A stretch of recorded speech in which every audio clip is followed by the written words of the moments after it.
Good morning, everyone. I am Alea May S. Fernandez, and I will be discussing about the market structure. So let's check first here our overview. So first we have the introduction about market structure.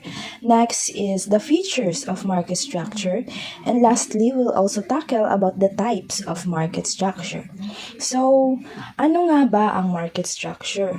So market structure refers to how different industries are classified and differentiated based on their degree and nature of competition for goods and services. It is based on the characteristics that influence the behavior and outcomes of companies working in a specific market.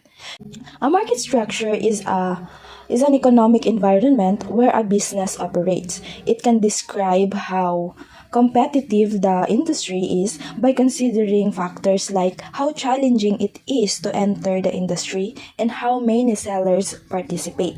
It also considers relationship between companies and customers to show how prices fluctuate. So, for instance, a market structure that permits several companies to participate provides users with many choices and keeps prices competitive.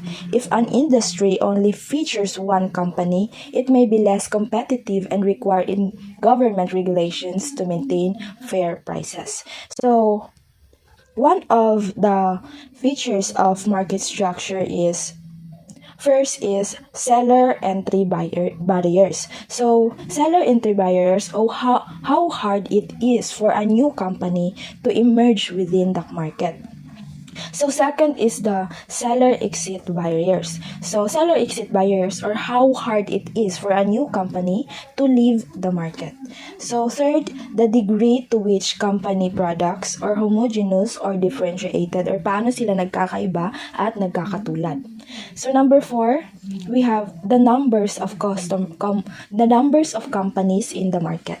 5, the numbers of customers who participate in the market, and lastly, the product prices. There are several types of market structures, each with its own unique features and implications for competition, pricing, and overall market behavior. So the main market structures are perfect competition, monopolistic competition, oligopoly, and monopoly. So when we say perfect competition, in a perfect competition market, there are numerous buyers and sellers, each offering a homogeneous product, and no individual firm has the power to influence market prices. Entry and exit are easy, and all firms are price takers. So, example of these industries that comes close to perfect competition include agricultural products like wheat and rice. So example scenario like consider the market for wheat in a small farming community with numerous farmers are producing and selling wheat. So each farmer sells an identical product and there are no significant barriers to entry or exit.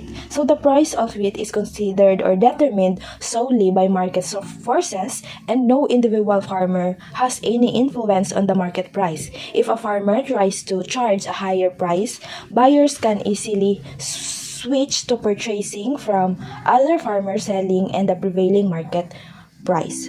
So second is the monopolistic competition. So in monopolistic competition, there are many sellers offering differentiated products that are close substitutes for each other. So firms have some control over pricing and can engage in product differentiation to create brand loyalty. So example include the market for fast food restaurants or clothing brands.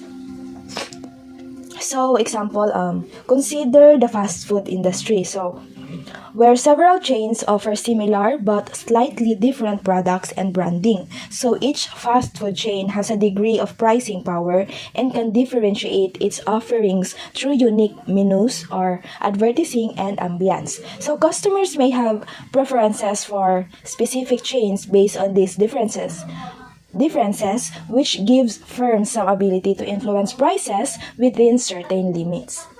So third is we have oligopoly. So Oligopoly is characterized by a small number of dominant firms that control a significant portion of the market. So, the product can be either homogeneous or differentiated, and there are significant barriers to entry. So, the actions of one firm can have a substantial impact on the others. So, example is the automotive industry or the telecommunications industry. So, imagine the automobile industry. So, where a few major companies control a significant share of the market. Each company produces different models with various features, but there are only a few key players. So, due to the limited number of firms and significant economies of scale, the industry is difficult for new entrants to penetrate. So the actions of one company, such as introducing a popular new model of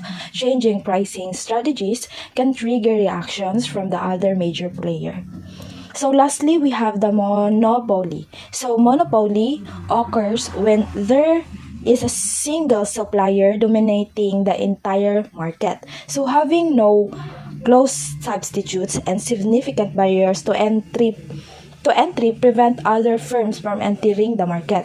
So the monopolistic firm has considerable control over pricing and can act as a price maker. So example of monopolies are Standard Oil and AT&T.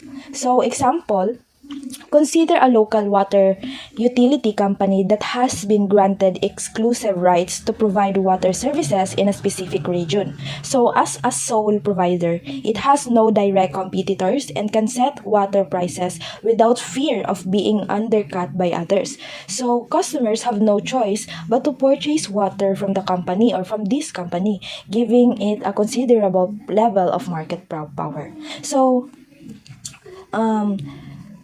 these market structures each have distinct complications for competition, innovation, pricing, and consumer welfare. So the real world markets can exhibit elements of multiple market structure, and their characteristics can evolve over time due to various factors such as the technological advancements, government regulations, and changes in consumers' preferences. So that would be all for my topic, and thank you everyone for listening. Hope you learned something.